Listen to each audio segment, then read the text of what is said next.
देखो, हम धारावी के विकास के खिलाफ नहीं है। ये हम 2004 से लोगों को बाकायदा हम महाराष्ट्र के ऑफिसरों को लिखित तौर पे दिया है कि हम धारावी के विकास के खिलाफ नहीं है।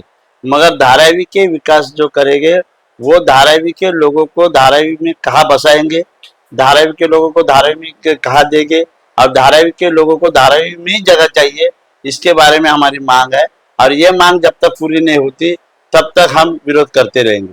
रहा सवाल हमारा विकास के लिए विरोध नहीं है, और हम यही चाहते हैं कि धारावी के लोगों का विकास हो, जल्दी से जल्दी हो।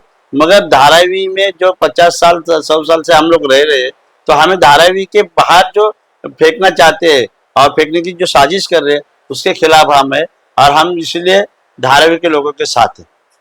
देवेंद्र फडणवीस ने एकदम बिल्कुल साफ कहा है कि 40% जमीन जो है उस पर हम धाराविकों को बसा देंगे, उसमें कुछ अपात्र होंगे और बाकी सब पात्र लोग होंगे, उसमें सारी बाकी का 60% जो जमीन है उसके बारे में उन्होंने नहीं बताया कि वो जमीन किसके लिए इस्तेमाल होगी। देखो, अगर देवेंद्र जी फडणवीस कहते हैं तो मैं एक सवाल पूछना चाहता हूँ कि धारावी की जमीन पे धारावी के लोगों का अगर विकास करना चाहते हैं तो फिर ये बम्बई के 1200 एकड़ जमीन क्यों ले रही है धारावी के धारावी के बारे में। आज इस तारीख में आपने देखा होगा कि कल परसों जो मंत्रिमंडल की लास्ट बैठक हुई वहां से 124 एकड़ देवनार की जमीन धारावी के पुनर्वसन जो अपात्र लोगों को लिया जाएगा उसके लिए लिए। तो धारावी में 600 एकड़ की जमीन है, तो उस 600 एकड़ की जमीन में पूरी धारावी बच सकती है। तो उसके तुम धारावी के लोगों के लिए बाहर की जमीन ले रहे हो, और ये भी बोल रहे कि धारावी के 40% जमीन पे तुम हमको बसाया जाएगा। तो 40% जमीन में तुम हमको 40-40 माले की बिल्डिंग बनाओगे। हाँ, उसमें जैसे मेरे ख्याल से लल्लू भाई कंपाउंड की जैसे इमारत बना के हम लोग को ठूस दिया जाएगा। हमारा मंदिर है, हमारा बुद्ध विहार है, हमारा मस्जिद है, हमारा गुरुद्वारा है, ये जो है वो कहा जाएगी। हमारे लोगों का स्पोर्ट्स कॉम्प्लेक्स, हमारे लोगों का हॉस्पिटल, फायर ब्रिगेड, ये सुविधा कहा जाएगी। और इसके बारे में भी तो जो देवेंद्र फडणवीस ने अभी तक कुछ बताया नहीं। उन्होंने पिक्चर हमको दिखाया नहीं, सिर्फ कागज पे बता रहे हैं कि हम ऐसा करेंगे वैसा करेंगे। अभी मैंने आप इंटरव्यू में ये भी देखा है कि उन्होंने कहा कि जो हम सरकार की तरफ से जो भी डेवलपर होगा वो डेवलपर जो भी उसका प्लान तैयार होगा उस प्लान पहला सरकार देगी, और सरकार को अगर सही लगा तो उसके ऊपर मोहर लगा जाएगी, नहीं तो उसको फेल कर दिया जाएगा। मगर जीआर में ही ऑलरेडी ऐसा है कि जीआरपीपीएल कंपनी को 80% शेयर उसका है और 20% शेयर सरकार का है। तो अदानी मानेगी, अदानी सरकार की मानेगी कि बाबा मैं जो बोलता हूँ वो तुम जो गलत है वो तुम कट करो, ऐसा हो सकता है क्या? मुझे तो लगता है ऐसा हो ही नहीं सकता।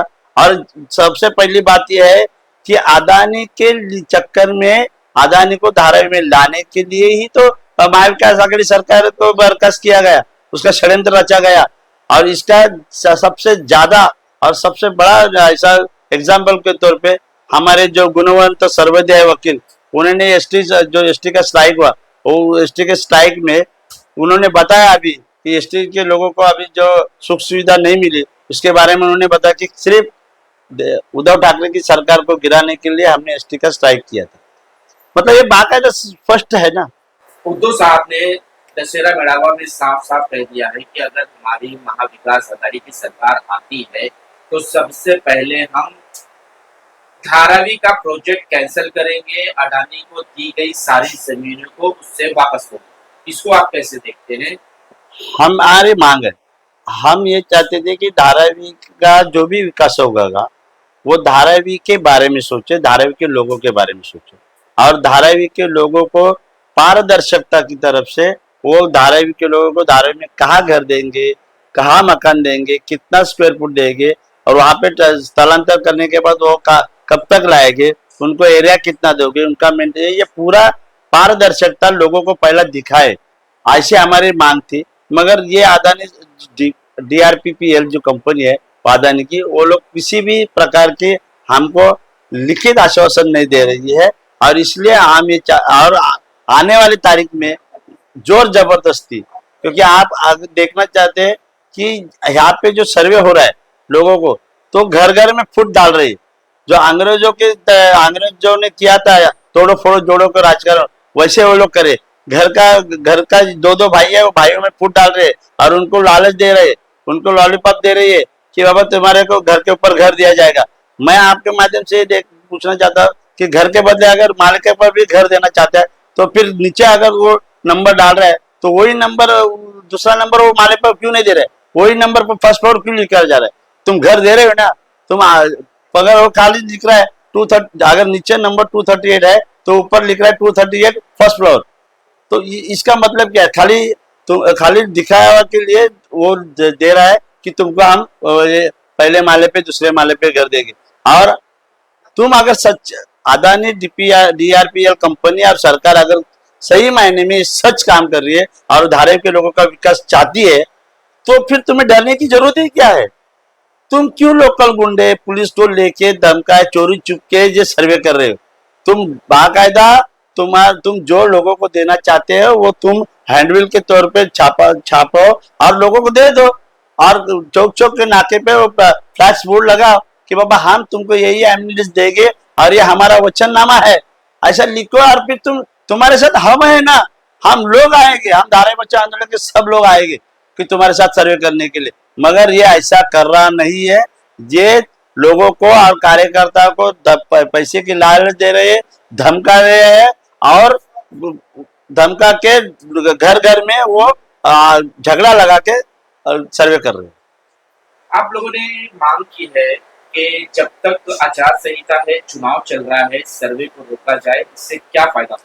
इससे फायदा तो कुछ नहीं होगा, मगर सबसे बड़ी मांग ये है कि ये जो अदानी का ग्रुप है ये जनता को एक प्रलोभन दे रही है, आश्वासन दे रही है कि हम तुमको एक के पर घर एक फ्री देंगे और घर देगा।